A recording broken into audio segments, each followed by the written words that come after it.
we're here today in Tonya Huenink's home. She is the creator of Meal Squeeze, the family meal planning service available nationwide.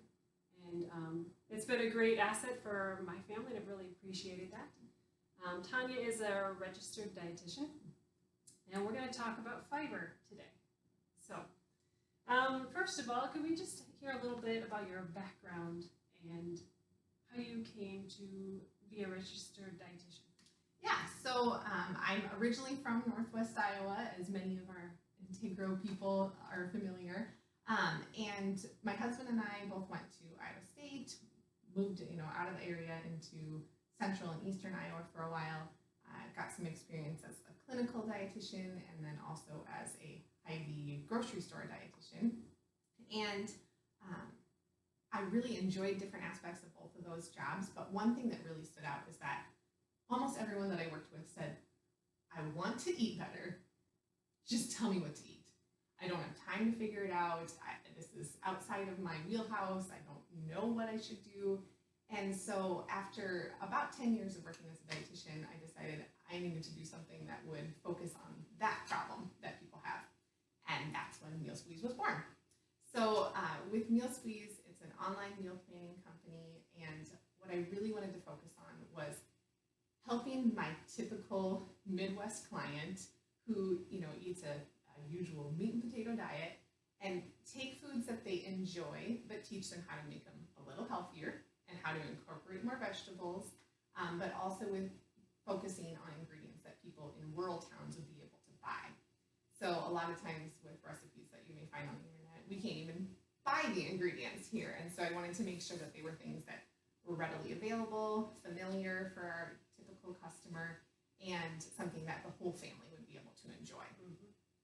Yeah, that's just a great application of making small changes that can make a bigger impact on the daily life. Exactly. Yeah. I figure most people, if they did nothing else but ate more vegetables, they'd be sitting really well, right? Exactly. So that's kind of what I come back to.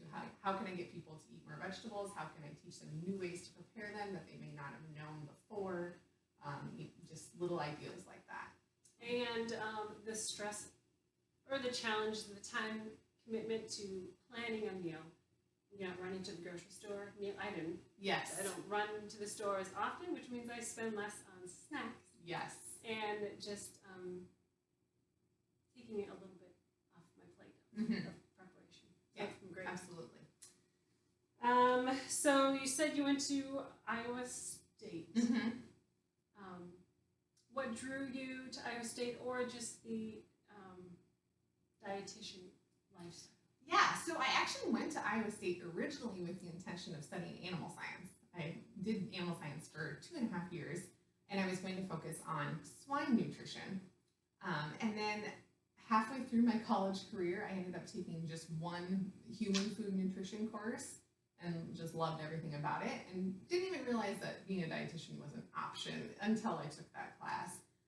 And so then I decided, well, I still want to stick with nutrition, but I'm going to switch from pigs to humans, and switched paths over to dietetics, and really thought I was going to go clinical, like work in a big hospital. I did my internship at the University of Iowa Hospital and Clinics, loved everything about that, but then really felt drawn to move back home.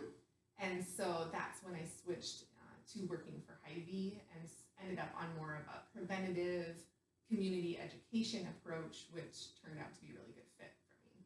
Very good. And people interaction, that's really yes. That's pretty great.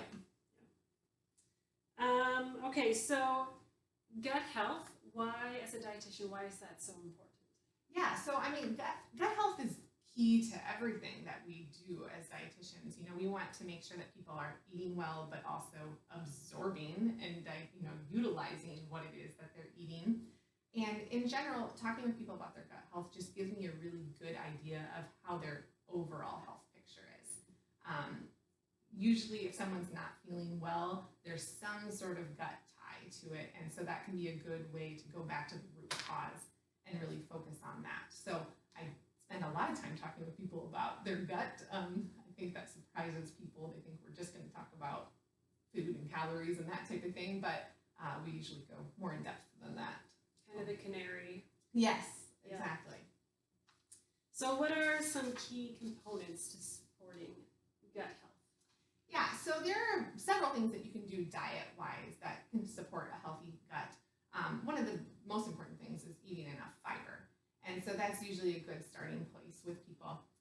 Your average American usually only eats about half of the recommended amount of fiber. So that can be a really simple step to add into people's life, is to start increasing fiber and see what difference it makes on their overall health. If we don't get enough fiber, the gut just can't work properly, right? So I often tell people, think about fiber as kind of like a broom, and it helps to sweep your gut and keep everything healthy. So it's going to grab bad stuff that you don't want. It's going to get rid of that. It's also going to add bulk so that you can keep your bowel movements regular and more consistently. And so that's a great place to start. Other diet considerations with gut health would be limiting added sugars and artificial sweeteners. We're seeing more research lately about the fact that artificial sweeteners actually make an impact on your gut microbiota. And so maybe you thought making your swap from regular Coke to Diet Coke was a great choice, and it probably was an improvement, but then switching from Diet Coke to something without an artificial sweetener would be another step toward improving your gut health. So those are things to consider.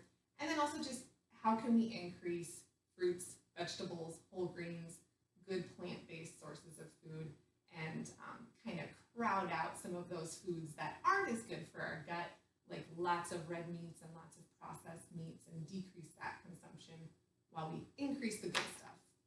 I really love your idea of breaking it into steps. Mm-hmm. You can do this, and maybe this is the goal, but we're going to take some steps there.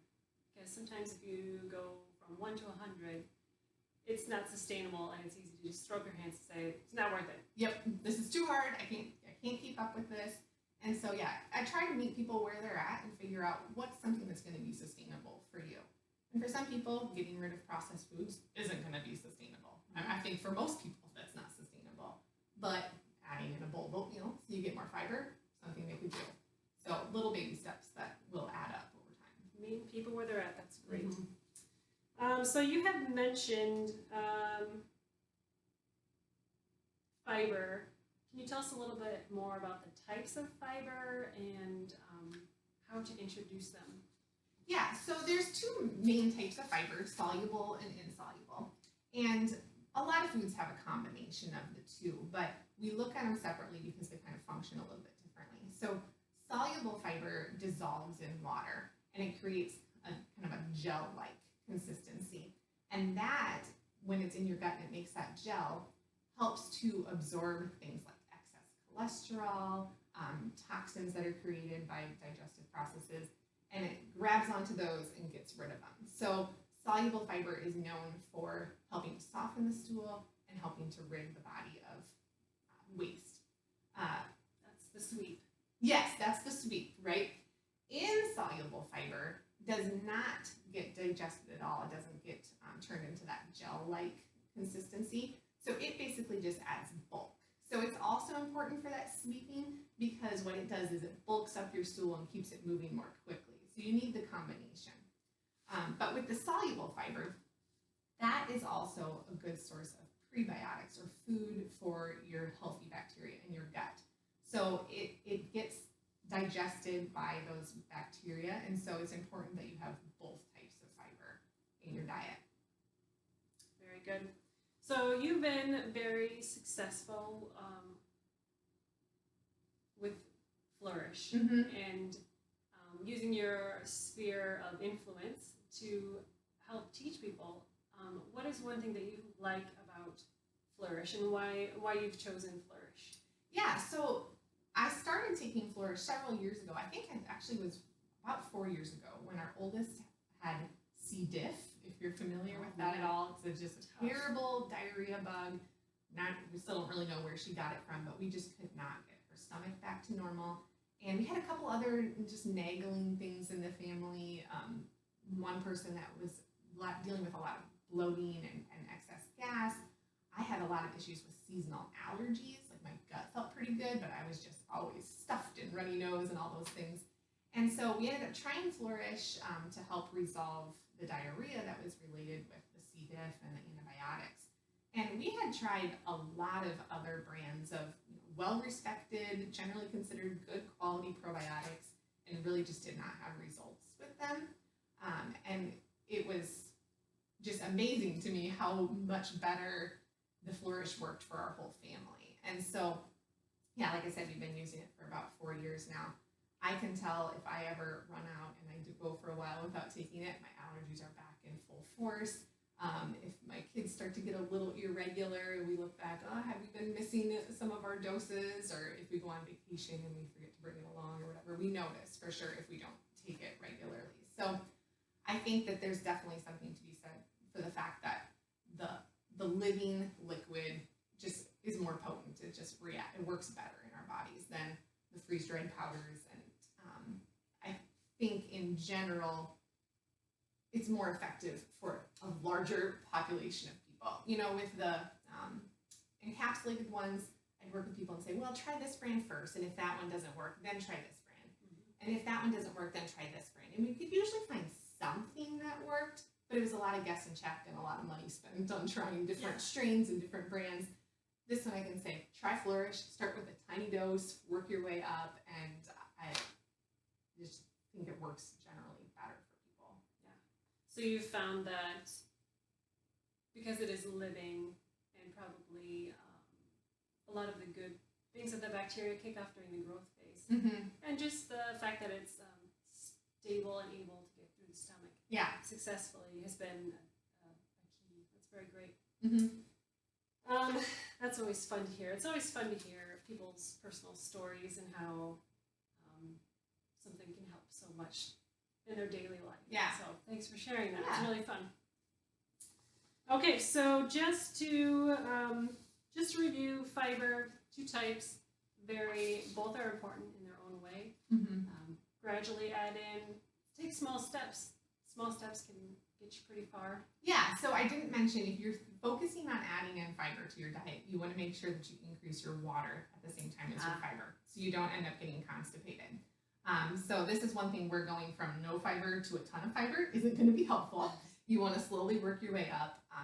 If you increase too quickly, you can end up with some bloating and gas pains and possibly constipation. So just take it a little bit at a time. Add a cup of oatmeal, add half a cup of black beans to your salad at lunch, and make those little gradual transitions, and then your gut will be happy and it will thank you, and you won't have those side effects that you can have if you go too hard too fast. I love that. It's just a great way to approach all of life. Mm-hmm. I love it. Okay, so just wrapping up after, any other key points that you really want to highlight? I didn't really talk about what foods you find the different types of fiber. Oh, that's a good idea. Yeah, so soluble fiber is most well known for being an oat bran. So when you see the commercials for Cheerios and oatmeal and how they can help with heart health, that's because of the soluble fiber in oatmeal. So if you have a cup of oatmeal, it's about half soluble fiber and half insoluble fiber, which is great.